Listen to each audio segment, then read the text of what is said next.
North Korea's apocalyptic plan would kill 90% of USA's population and fight for life.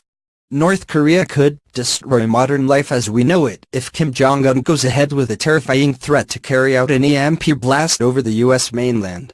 A shocking report from Al Jazeera revealed exactly how a nuclear blast set off above the U.S. would leave 320 million Americans running out of food and fighting for survival. The apocalyptic scenario follows growing concern in the U.S. that the country is vulnerable to the electric shockwave triggered by a nuclear blast. The detonation of a nuclear weapon at a high altitude above the country would set off an EMP, or electromagnetic pulse blast.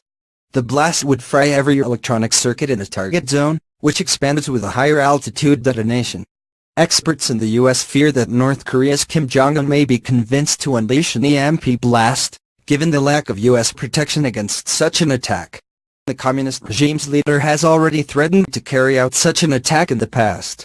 A blast, which would immediately plunge the U.S. into darkness, would see hospitals fail, the stock exchange collapse, and phones rendered useless.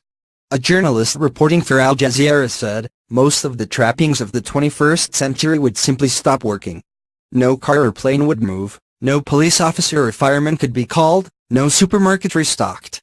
Modern life as we know it would simply cease to exist.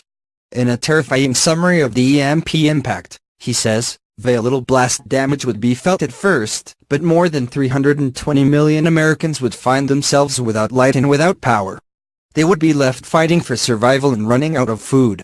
Up to 90% of Americans would die, and it would take months, if not years, to fully recover. A recent U.S. utility convention, Great XIV, put the cost of protecting a country against an EMP blast in the billions. This year the Congress moved to renew funding for the Commission to assess the threat to the U.S. from electromagnetic pulse attack as part of the National Defense Authorization Act. In September, the Commission's top officials warned lawmakers that the threat of an EMP attack from a rogue nation becomes one of the few ways that